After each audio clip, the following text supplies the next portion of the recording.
Consent matters, but at the same time, consent can be manipulated. So let's start with it. The fact that, let's say, before manipulation, very simple example. We're living in times whereby there's a lot of chaos, grief, and a lot is going on. Countries, nations, communities, name them. And in the time of getting real information, people are going to very extreme ends to push either their own personal agendas and claim that they're doing it for the people. And so let's say someone has lost a loved one and there are gruesome photos about the individual whom they've lost. Someone will go, slide in, and pretend to, be there and cry with the family.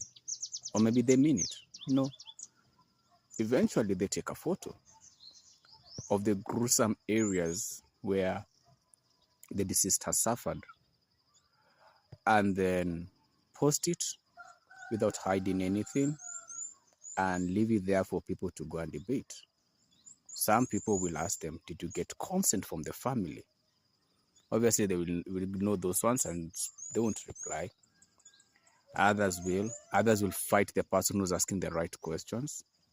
And so for them, all that matters information is gone.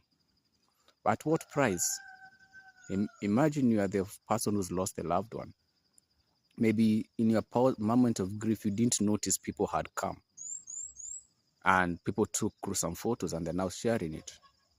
Only for you to come and learn in a very painful way. And you're like, hold up. Why does this cloth wait? Why does this shoe wait? Why do I think I was here? Actually, you are there. But someone, because of having their foolish brains working, decided to take advantage of a grieving and painful situation to sell an agenda, whether they get views, whether it's how they're hoping to get their big, great deals. At what price? A family is mourning. Where do we draw the line? And this has become a trend. I recall not so long ago, we had one of our own, not in our family, in our country. He was just selling a mask. He did nothing wrong.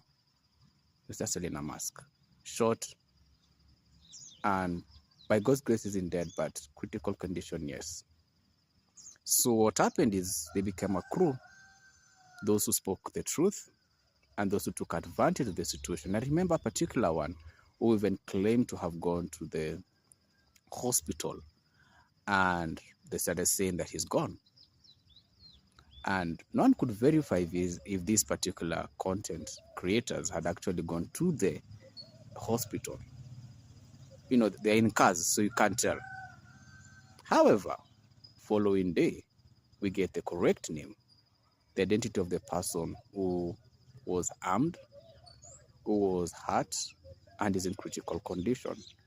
So now the person who had posted and claimed that the person was deceased goes in incognito mode or pretends it was a margin of error. But remember, imagine you're a family member who didn't have this prior information. You didn't have someone, you're far. Then you realize your loved one, they have a photo, they have everything, is gone. And then the next day, they're not gone. You know why consent matters? Because that's how we fight information versus misinformation. In a time of crisis, people will do and say anything for whatever reasons. They will never give clear information.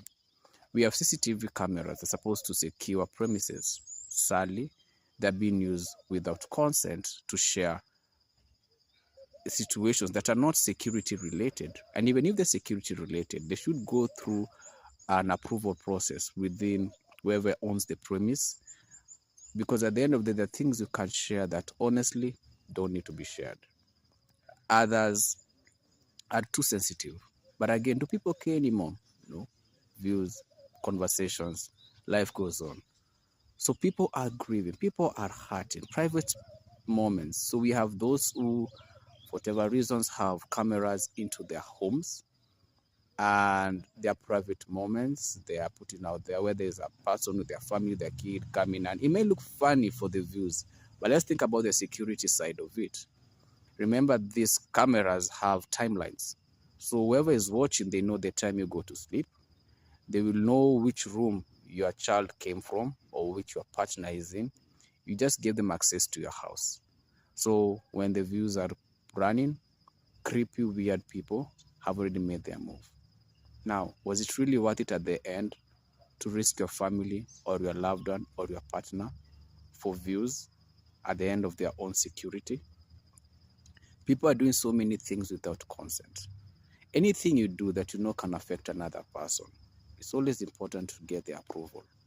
It's always important because when you get consent, then you show courtesy to the other person.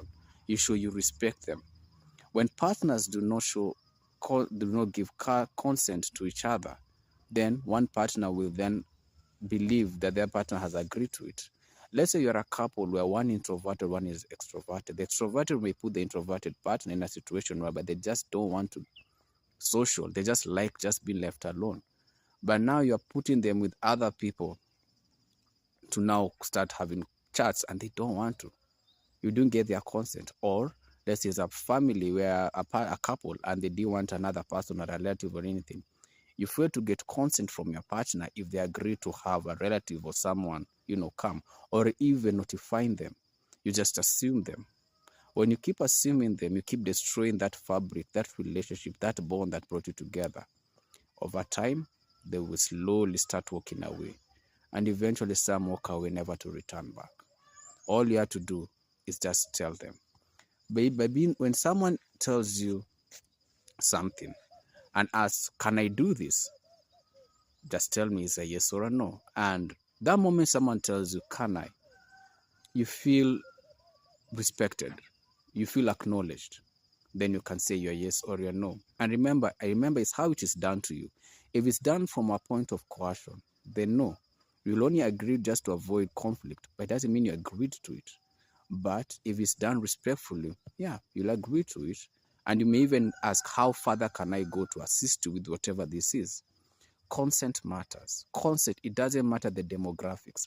It doesn't matter the level of generation. Get consent. Their children get consent. Their adults get consent. Is your partner get consent? Is your sibling get consent? Media houses, they'll go and say anything just to get their publication going up, their views going up. No consent from the families. Someone, let's say they're suffering from something. Or let's say, this thing where they say they're hiding the faces of the people who, they're giving these hidden stories. Do you know how sometimes damn it looks? Because it doesn't take rocket science for someone just to look at that, the way that person is seated in that dark room and say, this has to be so-and-so. He didn't do it in the right way. But you know what? The media house doesn't give a damn. Whoever is doing the documentary doesn't give a damn. They just want their views to keep moving. Consent matters. At the same time, consent can be manipulated. You can sign a contract thinking you're signing because of A, B, C, D. But those dotted lines had other things to make you be worried. It happens to sports people. It happens to people within the entertainment, either out of illiteracy or either out of lack of ignorance or maybe this is not their area of expertise and they fail to to get the right people, either taking advantage of them because of their financial situation at the point of signing these contracts. Look at even the gadgets. Do you know how much radiation are in people's houses, worse than even the radiation they should be worried about outside? What do I mean? With this life of smart this, smart that, smart this, whether you're using your Nest, I believe, the one whereby it kind of tells you the temperature on the inside and all that stuff. You have your Fitbit, you have your Bluetooth, you have all these gadgets, so and so smart devices. At what point do you ask yourself how much radiation level is running through my house? Second, how much information are these gadgets picking, whether it's the smart mattress, whether it's the smart fridge, whether it's smart TV? If you go to the smart TV, do you know how many screenshots it takes and sends to the server of most of these companies? Then you get predictive type of ads. If it's a smart mattress, do you know how much it's able to know your regulation of sleep and sell information to third parties?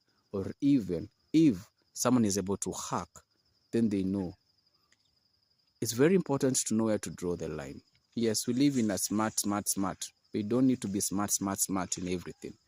Know your limits. No, this is what is smart, but this is not. Because we have children crying because of most of these AI voices and everything, and people don't want to discern. Children can feel frequencies. Children can tell, but people don't listen. It's so good to make views.